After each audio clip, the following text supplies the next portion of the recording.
À la une ce soir, le mouvement prend de l'ampleur. Les établissements scolaires de Saint-Laurent-du-Maroni en grève et le personnel enseignant en colère. Manque de moyens et manque de sécurité pour les élèves. Les grévistes appellent à un mouvement généralisé la semaine prochaine si le rectorat ne réagit pas. Un duel au sommet dimanche prochain. Les Guyanais se rendront aux urnes pour élire soit l'actuel président du conseil régional Rodolphe Alexandre, soit l'actuel président du conseil général Alain Thienlyong. Les deux hommes avaient jusqu'à 18h ce soir pour déposer leur liste en préfecture. Vous l'avez peut-être remarqué, les prix ont augmenté dans les supermarchés sur certains produits selon l'indice des prix publié par l'INSEE. Une mauvaise nouvelle à l'approche des fêtes, compensée sans doute par la baisse des carburants. 75 ans de recherche inspirée de notre flore et de notre faune et un rayonnement de plus en plus important. L'Institut Pasteur de Guyane fête son anniversaire. Son directeur est notre invité ce soir. Bonsoir à tous, bienvenue dans votre grande tranche d'information. Nous ouvrons cette édition à Saint-Laurent. Trop d'élèves, pas assez de surveillance, c'est le cri poussé par les professeurs du collège Léodate Volmar. Après un premier droit de retrait exercé hier, ils ont poursuivi le mouvement aujourd'hui. Des enseignants qui déplorent une situation risquée pour la sécurité des élèves et menacent de poursuivre leur mobilisation. Aujourd'hui, deux autres collèges de la capitale de l'Ouest se sont joints à la cause. Un appel à la greffe de tous les collèges et lycées de la commune est envisagé pour le mardi 15 décembre. Les précisions avec nos correspondants sur place. Au collège Albert Londres, la grève est décidée pour la journée. En cause, depuis la rentrée de septembre, le surnombre des élèves, le manque de surveillants et agents de médiation, la dégradation des conditions d'enseignement. Alors aujourd'hui, les raisons de la grève, c'est notamment en premier lieu un souci de débordement en fait, du collège. On est en sureffectif et ça fait que gonfler. Et donc là, ça crée beaucoup de problèmes d'insécurité, ça crée de la violence, ça crée de la violence sur les élèves et sur les enseignants, enfin sur toute la communauté du collège.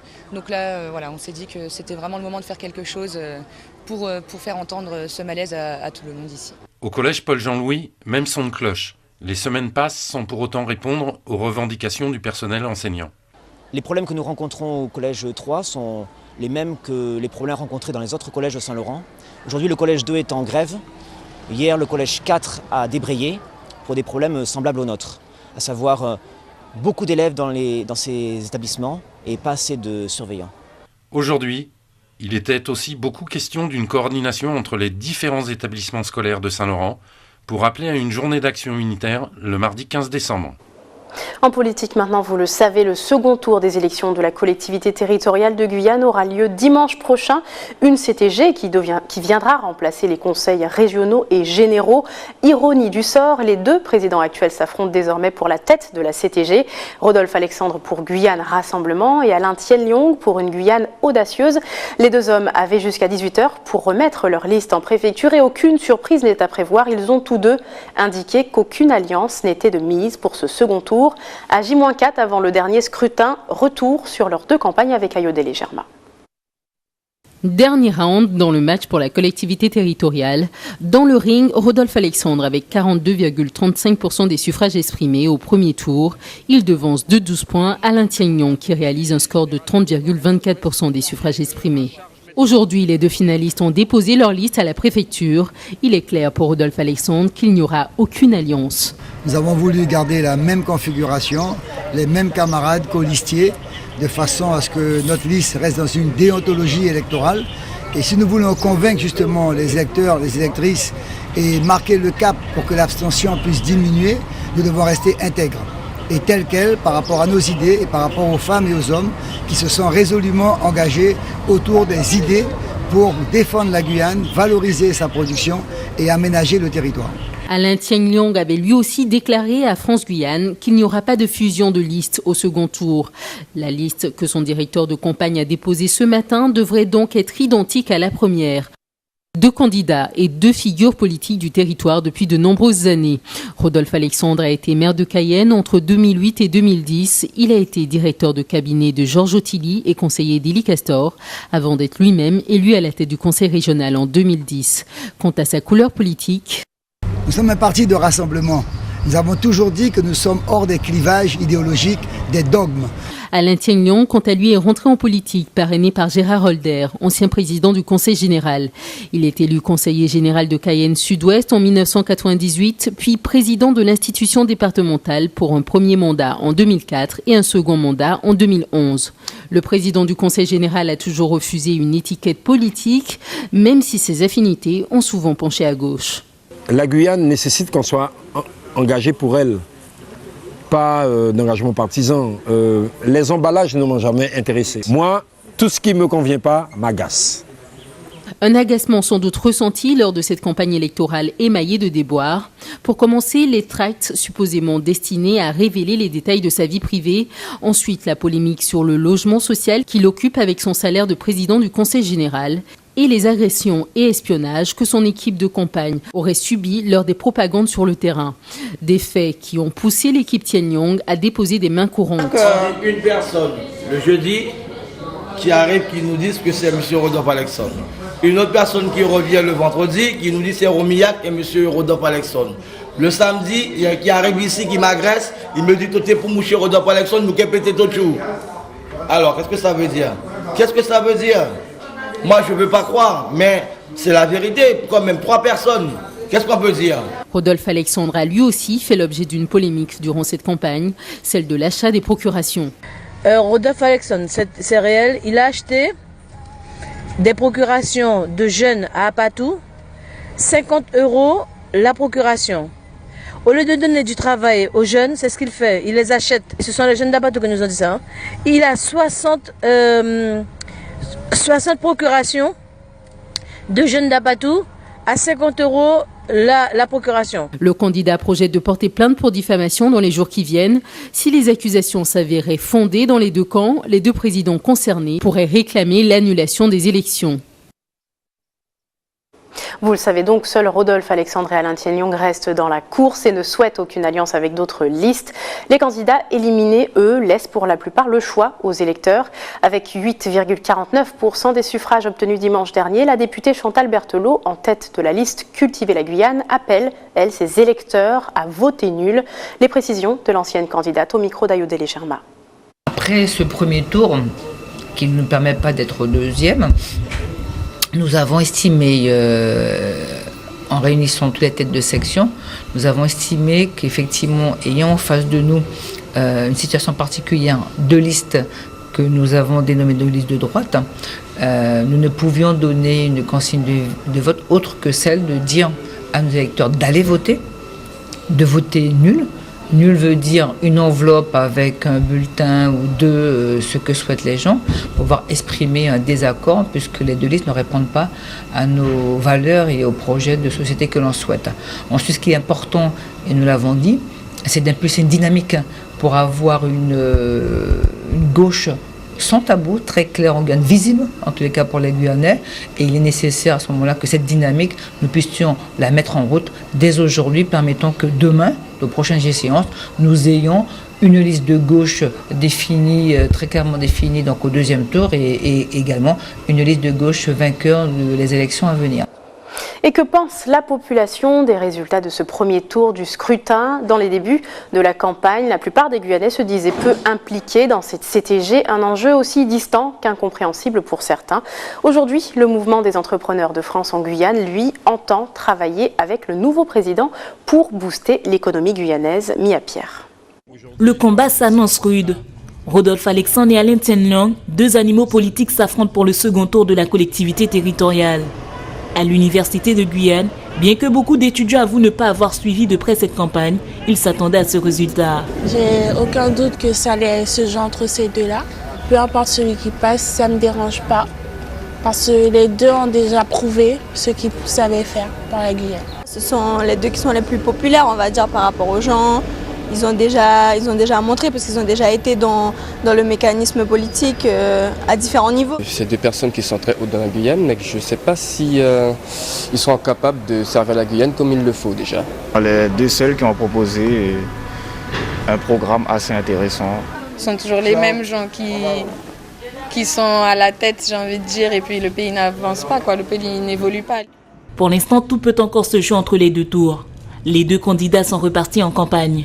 Quel que soit le résultat final dimanche prochain, Le MEDEF entend travailler avec le futur dirigeant pour donner enfin un élan à l'économie et aux entreprises guyanaises. Surmultiplier ce qu'on fait aujourd'hui, et ce nouvel outil de la CTG devrait donner plus de moyens à l'élu pour pouvoir travailler, pour qu'on puisse travailler ensemble et enfin développer le territoire. Parce qu'en fait, on voit bien les chiffres aujourd'hui, autant de demandeurs d'emploi que de salariés dans les entreprises, une économie qui est presque 3 fois trop petite par rapport à ce qu'elle devrait être en termes de production. Il faut absolument qu'on arrive à doper, sinon on continue à s'enfoncer. Lors du premier tour du scrutin, Rodolphe Alexandre devance Alain Tienlang de 12 points. La donne peut changer avec les votes des abstentionnistes du premier tour. Plus de la moitié des électeurs ne s'est pas prononcé dimanche dernier. Et justement, il sera question de politique ce soir sur votre antenne TV Guyane. Ne manquez surtout pas le grand débat de l'entre-deux tours avec les 2 têtes de liste, Rodolphe Alexandre de Guyane Rassemblement et Alain Tienlang pour une Guyane audacieuse. Les 2 adversaires s'affronteront sur le plateau de Face à la collectivité. Une émission à retrouver à partir de 20h et animée bien sûr par Gilles Vernet et Farouk Amri. Farouk Amri qui nous a rejoint sur ce plateau. Bonsoir Farouk. Bonsoir, comment allez-vous? Êtes-vous prêt pour ce soir? Tout à fait prêt, impatient d'aborder cet entre-deux tours qui est déterminant, puisque à l'issue du second tour, il n'y aura qu'un seul vainqueur. C'est donc un grand débat à venir ce soir avec les 2 têtes de liste, finalement 2 présidents de région et de conseil général. Et oui, les collectivités amenées à disparaître. Je tiens quand même à remercier et Rodolphe Alexandre et Alain Tienlang d'honorer notre chaîne de leur présence. Cela prouve leur attachement à une ouverture un peu démocratique en matière de médias et compte tenu un peu du ton que nous avons employé avec tous les candidats depuis le début de cette campagne, je dis aux téléspectateurs d'être fidèles au rendez-vous parce que nous leur poserons des questions qui concernent votre quotidien et nous les sommerons, entre guillemets, d'y répondre. Et justement, peut-être un dernier petit point, qu'attendez-vous du ton justement de cette émission? Est-ce qu'on va rester plutôt cordiaux? Ah, je l'espère, c'est ce que j'ai dit à un média. J'espère que le buzz se fera au niveau pédagogique et non pas au niveau des cancans. Nous ne nous arrêterons absolument pas aux petites phrases ni aux petites querelles intestines. Je crois que le taux d'abstention montre aussi un désamour de l'électorat vis-à-vis de ces querelles. Donc je suis persuadé que nos invités se montreront à la hauteur des enjeux. On vous retrouve donc à 20h, c'est juste après ce journal. Merci Farouk, Merci. À tout à l'heure. Et puis nous poursuivons avec cette information, je vous le disais en titre, vous l'avez peut-être constaté en faisant vos courses, les prix ont augmenté sur certains produits. Selon l'indice des prix à la consommation de l'INSEE pour le mois d'octobre, en tout cas une hausse très légère, plus 0,2%, mais des disparités sont observées en fonction des secteurs. Du côté des carburants, il y a du mieux pour le portefeuille. On fait le point avec Jonathan Lariot. Plus 1,7% sur le prix de l'alimentation en Guyane par rapport à 2014. C'est là l'un des exemples de l'évolution de l'indice de prix à la consommation pour ce mois d'octobre 2015. Pour les ménages, l'INSEE annonce une certaine stabilité sur les prix pour la saison 2014-2015 et même une diminution de 0,2%. Et ce, malgré une forte augmentation des produits frais avec plus 3,4%. Des vagues qui devraient causer une réaction parmi les consommateurs dans le département. Pourtant, ceux-ci ne semblent pas s'en soucier. Moi personnellement, non. Certainement pour certaines personnes qui se plaignent. Je sais que ma sœur, donc elle est très dans les prix, mais moi, qui suis plus ou moins sur le fleuve, qui arrive comme ça, je n'ai pas l'habitude d'acheter, donc je ne peux pas vraiment vous dire si les prix augmentent ou pas, mais je pense que la vie est chère en Guyane, certainement. Pour l'instant, j'ai pas trop remarqué cette augmentation, mais je pense que peut-être que d'ici les jours qui vont arriver avec les produits de Noël qui vont commencer à mettre en rayon, je pense que oui, on va faire une lettre, on va forcément remarquer que ça a augmenté. Et du côté du carburant, depuis quelques mois, le prix de l'énergie continue de diminuer, avec moins 3,8%, dû à une nouvelle baisse des prix des produits pétroliers, de moins 13,6% sur un an. Une conséquence très appréciée du public guyanais. Oui, je me suis rendu compte, c'est très bien, une bonne chose, surtout pour l'économie du ménage. J'attends le premier du mois et puis quand j'entends baisse du prix du carburant, là je fais le plein et puis je me balade, je vais à Saint-Laurent un peu plus souvent, oui, effectivement. Ouais, je pense que c'est une bonne chose pour nous, mais après au niveau des autres départements, c'est un peu plus bas. Donc la Guyane, c'est genre le dernier dans l'histoire. Avis aux consommateurs lors de ces périodes de fête, avant de mettre vos articles dans vos caddies ou encore de faire votre plein d'essence, pensez à vérifier le prix au risque d'avoir des surprises lors du passage en caisse. Restez avec nous dans quelques instants. Nous partirons en Martinique sur le tournage d'un long métrage tourné au pied de la montagne Pelée, rencontre avec un casting prestigieux. Et puis nous regarderons vers le ciel où vendredi dernier des collégiens ont lâché des lanternes à la nuit tombée en solidarité avec le Téléthon 2015. Mais avant, 7 décembre 1940, 7 décembre 2015, l'Institut Pasteur fête ses 75 ans de recherche scientifique en Guyane. Pour l'occasion, les salariés ont soufflé hier les bougies de l'établissement qui connaît un rayonnement de plus en plus international grâce notamment à l'ensemble des recherches qu'il a produit cette année. Véritable laboratoire à ciel ouvert, notre faune et notre flore ont permis à la science de progresser. Xavier Paul Lepelletier a été ce matin à Avenue Pasteur pour rencontrer ses membres. Non pas une, mais bien 2 paires de gants, c'est le minimum nécessaire pour assurer la parfaite sécurité biologique des laboratoires de recherche du Vectopole de l'Institut Pasteur. Inauguré il y a déjà 1 an, ce nouveau bâtiment est le fleuron de l'établissement qui a fêté hier ses 75 années d'existence. Ici, on est à l'entrée du laboratoire de sécurité biologique du Vectopole. Donc, c'est un laboratoire de haute sécurité qui va nous permettre de travailler avec des organismes hautement pathogènes tels que, pour l'instant, les virus de la dengue ou le virus du chikungunya. Donc, c'est un laboratoire entièrement sécurisé. Si vous voulez, rien ne peut en ressortir. Et à l'intérieur, notamment, on y fait des infections de moustiques. Si au cours de ces 3 quarts de siècle, l'Institut a toujours eu vocation à créer et à développer des traitements plus efficaces, l'établissement permet aussi d'analyser la santé de certains malades, notamment les personnes porteuses du VIH. Ça nous permet une prise en charge plus efficace du patient, sinon les prélèvements auraient dû être envoyés en métropole. Ce qui fait un retard pour le traitement des résultats et une plus grande fiabilité en fait. Pensionnaires les plus célèbres de l'avenue Pasteur, les singes saïmiri ont été exploités pour la recherche d'un vaccin contre le paludisme jusqu'à ce que ces dernières soient arrêtées sans explication. Ayant bénéficié il y a 3 ans d'un large financement européen permettant désormais d'accueillir les scientifiques sur des périodes de recherche plus longues, l'Institut Pasteur de Guyane entend bien continuer à faire progresser la science. Avec l'urbanisation, vous savez que la forêt est détruite et l'homme est de plus en plus en contact avec des milieux auxquels on n'avait pas accès. Du coup, il y a des nouvelles maladies qui émergent et on cherche en fait la cause de ces maladies. Et dans deux types d'infections, on a découvert donc des virus qui en étaient responsables. Prochaine étape, accroître la collaboration internationale. Un appel à candidature a été lancé pour un contrat d'une durée de 5 ans portant sur l'entomologie médicale. Pour en parler, notre invité ce soir est le directeur de l'Institut Pasteur de Guyane, Myrda Kazandji. Bonsoir. Bonsoir. Merci d'avoir accepté notre invitation. 75 ans, ça se fête, on l'a vu, vous avez marqué le coup hier avec l'ensemble du personnel. Revenons un petit peu sur les débuts de l'Institut Pasteur qui a permis à ses débuts l'expérimentation du traitement actuel contre la lèpre ou encore la production d'une 12aine de vaccins pour la population guyanaise. On parle bien du tout début, à l'époque de la guerre mondiale. L'établissement n'en a pas fini de faire des recherches. Que peut-on dire de l'évolution de l'établissement dans le temps ? Très bien, je voudrais tout d'abord souhaiter bon anniversaire à tous les salariés de l'Institut Pasteur, mais pas uniquement à tous les Guyanais, parce que l'Institut Pasteur de la Guyane leur appartient. Donc c'est quelque chose de très important, comme vous avez dit, il est implanté en Guyane depuis 75 ans, c'est pas rien. Il a suivi l'évolution de la science au niveau amazonien, mais aussi au niveau international.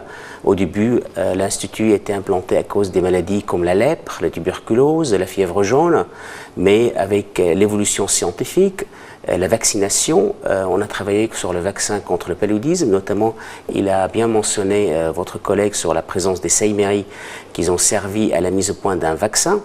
Et aujourd'hui, les recherches sont bien avancées dans ce domaine-là.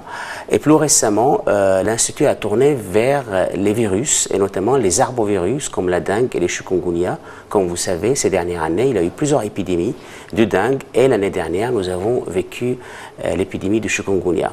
Et il approche maintenant peut-être du Zika aussi. Et c'est possible, dans les mois à venir, comme vous savez, il y a des cas de Zika au Suriname, et c'est très fortement possible qu'il peut y avoir des cas de Zika. Mais il faut savoir que le virus de Zika est beaucoup moins virulent, les symptômes sont beaucoup plus atténués que le virus de chikungunya.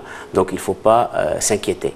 À l'approche donc de ce virus, quel rayonnement maintenant pour l'Institut en fait par rapport à la région dans laquelle il s'inscrit, mais aussi peut-être dans le monde? C'est ça, en fait, l'Institut Pasteur de la Guyane fait partie d'un réseau, s'appelle le Réseau international des Instituts Pasteur, qui est implanté sur 33 pays. Donc il est présent sur les 5 continents. Et en Amérique du Sud, il y a l'Institut Pasteur de la Guyane et un autre institut en Guadeloupe et à Montevideo. Donc l'idée de Louis Pasteur, c'est qu'en fait la science n'a pas de frontières, elle appartient à toute l'humanité. Et c'est ça notre vise et notre mission, en fait, de travailler tous ensemble sur 3 axes: la recherche, l'appui à la santé publique et la formation. Donc bien sûr, on collabore tous ensemble, mais aussi on collabore avec d'autres organismes, et d'autres, comme par exemple au Brésil, il y a un institut de recherche qui s'appelle Fiocruz, et il fait partie aussi du réseau international. On collabore avec le Suriname. Nous, à Cayenne, on a nos propres collaborations au niveau régional et international. On a aussi des collaborations avec le Cambodge, avec l'Afrique. Avec tout plein de pays voilà, dans le monde. C'est un institut qui est implanté en Guyane avec des missions guyanaises, amazonienne, mais aussi internationale. Justement, quelles sont les spécificités de l'Institut Pasteur de Guyane? Est-ce qu'on est justement spécialisé sur des problématiques qui concernent que la Guyane? En fait, ces dernières années, votre aussi collègue a bien indiqué, c'est la présence d'un nouveau bâtiment dédié aux recherches vectorielles. Il s'appelle le Vectopole, et on a appelé ce Vectopole au nom de premier entomologiste qui est venu travailler ici, Vectopole amazonien Émile Abonanque. Donc c'est une spécificité de la Guyane, parce que comme je dis, la dengue, le chikungunya et le paludisme sont des agents pathogènes transmis par les moustiques. Donc il est très important de comprendre les mécanismes de réplication de ces agents pathogènes dont le moustique, mais aussi à la fois chez l'homme, et comprendre les interactions qu'il peut avoir entre moustiques et hommes sur le terrain, bien sûr. Alors justement, on parle donc de moustiques, de vecteurs, donc ça correspond bien aux problématiques qui touchent la Guyane. Un institut français mais qui est en Guyane, est-ce que la Guyane n'a pas servi de laboratoire justement à l'Institut Pasteur? Servir de laboratoire, je ne vois pas les choses comme ça. En fait, la présence... En tout cas de terrain d'expérimentation. Voilà. Alors, la présence de l'Institut Pasteur, avant tout en Guyane, c'est pour appuyer la santé publique, appuyer la recherche. La recherche est internationale, comme je dis, donc les recherches qui sont menées à Cayenne servent à l'humanité entière. Et dans cette vision-là, je peux dire oui, les recherches menées à l'Institut Pasteur servent les scientifiques et la santé dans le monde entier. Y a-t-il maintenant des domaines qui vont être appuyés ou développés dans l'avenir? Bien sûr, il y a ces 2 axes, comme je dis, on a défini 3 axes de recherche prioritaires à l'Institut Pasteur. Un sur les maladies transmises par le moustique, à travers ce Vectopole amazonien. Deuxième axe, c'est sur les maladies zoonotiques, c'est-à-dire les maladies qui sont transmises des animaux à l'homme, comme par exemple la rage. La rage, c'est une maladie qui est très connue et qui est transmise en Guyane par les chauves-souris, mais aussi par les chiens. Donc, ça, c'est des maladies zoonotiques. Donc, nous avons renforcé nos recherches sur le domaine. Et enfin, sur le paludisme, il y a toujours des palus en Guyane. Et j'espère que dans les années à venir, on arrive à éradiquer le palu en Guyane. Un dernier point très rapidement, Monsieur Kazandji. Un programme a été lancé pour recruter des chercheurs à l'international. Qu'en est-il? Est-ce qu'il manque des chercheurs justement pour Oui, bien sûr, il manque des chercheurs. Et on est ravis aussi d'avoir l'université qui est à nos côtés, avec l'école doctorale, qui va former des chercheurs pour la recherche et à la recherche. Donc c'est quelque chose de très important. Nous avons plusieurs thésards aujourd'hui inscrits à l'université, mais aussi on a fait un appel d'offres international pour attirer des talents à un niveau international qui vient travailler dans nos structures qui sont aujourd'hui très modernes, et on espère sélectionner les meilleurs scientifiques dans le domaine de l'entomologie et venir travailler en Guyane. Pour que la mission de l'Institut Pasteur se poursuive, en tout cas on l'espère. Merci beaucoup Monsieur Kazandji d'avoir répondu à ces quelques questions. Merci. On poursuit avec une question toujours de santé en Guadeloupe cette fois, où le début d'une épidémie de bronchiolite est confirmé. Les consultations pour cette affection ont quadruplé en 15 jours au mois de novembre. Les détails avec Karen Diamin. Depuis quelques jours, le docteur Aristide reçoit plus de patients que d'habitude. Dans la salle d'attente, on retrouve des enfants atteints de diarrhée ou de toux, mais on retrouve surtout des parents inquiets comme Franck, le père du petit Ismaël. Symptômes, qu'est-ce qu'il avait? Il avait de la diarrhée. Oui. Et un peu de fièvre. Un peu de fièvre, de la diarrhée. Et voilà. C'est ça. Après examen, plus de peur que de mal, il s'agit juste d'un petit virus. C'est pas la gastro, là, c'est bon. Rien à se faire. Bah ça va. Ce qui n'empêche pas le docteur de donner quelques petits conseils. De ce qu'il faudra donner à l'enfant à manger en cas de diarrhée. Hein, c'est tout ce qui est marqué là. Mais uniquement si la diarrhée continue. Hein. Et alors ici, les médicaments. J'ai mis les vaccins dont on a parlé, des petits sachets pour si jamais la diarrhée recommence aussi à donner pendant 5 jours, et puis uniquement un petit sirop pour la fièvre. Mais quand un enfant a la diarrhée, il ne faut pas mettre de suppositoire, parce que le suppositoire augmente la diarrhée.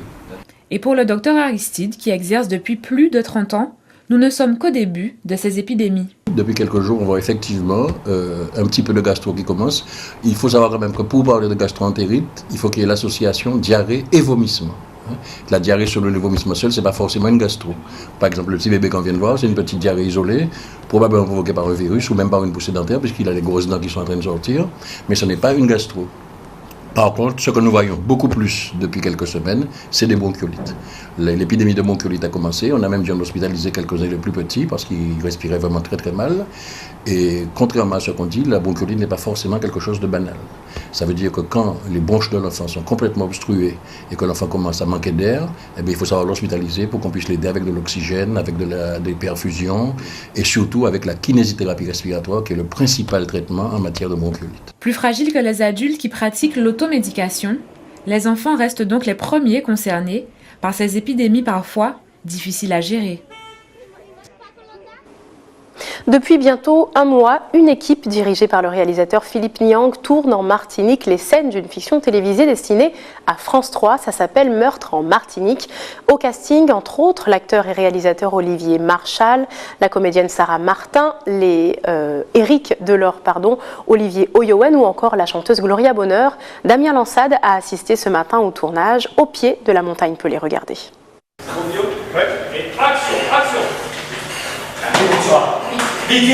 Dans cette scène, Didier Chan, interprété par le comédien Olivier Oyoen, annonce à Paul Ventura, alias Olivier Marchal, l'évasion de Théo, un mystérieux personnage du film, incarné par Éric Delors. Théo qui s'est fait la balle. Dans la zone de Dillon, l'équipe a entièrement recréé les locaux d'un commissariat. Olivier Marchal, réalisateur de 36 Quai des Orfèvres et ancien flic de la PJ, est dans son personnage. C'est un bon flic, mais qui est un peu dans une désinvolture et un deuxième degré par rapport à tout ce qu'il fait, qui sous ses airs de je m'en foutiste travaille, mais en fait qui a lâché un peu plein de choses, puis qui avec la petite interprétée par Sarah, évidemment romantisme oblige, va retrouver un petit du goût à la vie, quoi. Elle va se sentir un petit peu bouleversée par une malédiction qui toucherait un peu les femmes de sa famille et leurs amants. Donc voilà, c'est très mystérieux, c'est un beau parcours de personnage. La série Meurtre A emmène les téléspectateurs dans des lieux de tournage insolites ou atypiques, souvent idylliques, au Mont-Saint-Michel, à Rocamadour, à Étretat, au Pilat. Pour cet épisode martiniquais, le réalisateur Philippe Niang a été inspiré par les mystères qui entourent la catastrophe de la montagne Pelée en 1902. Avec France Zobda, ma productrice, donc on s'est dit qu'en Martinique, il y avait un lieu fortement emblématique qui était la montagne Pelée, en référence au séisme, à l'éruption du 8 mai 1902, et que c'était un point de départ qui était intéressant. Pour le casting de cet épisode, la productrice France Zobda, martiniquaise installée dans l'Hexagone, a recruté plusieurs comédiens originaires de Martinique. J'étais sur une pièce donc Antigone et Gilles Zobda est venu voir une répétition. Il a vu le personnage que je campais à l'époque et il s'est dit que ça pourrait convenir pour Théo, celui que j'incarne dans ce téléfilm. Je fais beaucoup de théâtre, effectivement. Et là, c'est l'occasion aussi de faire du cinéma, de la télé, que j'aimerais faire aussi. Donc j'espère que oui, ça va ouvrir quelques portes. Le tournage de Meurtre en Martinique se terminera en fin de semaine. Mais il faudra encore attendre, au moins jusqu'au printemps 2016, avant de savoir si Paul Ventura et Léna Valrose auront résolu le mystère de la montagne Pelée. Et nous refermons ce journal local avec un geste solidaire, celui des élèves du collège Rébert-Néron à Remire-Montjoly qui ont voulu participer à la 29e édition du Téléthon. Vendredi soir, ils ont lâché des dizaines de lanternes célestes dans le ciel de leur commune depuis le parvis de l'hôtel de ville, un moment capté par Stéphane Govindin.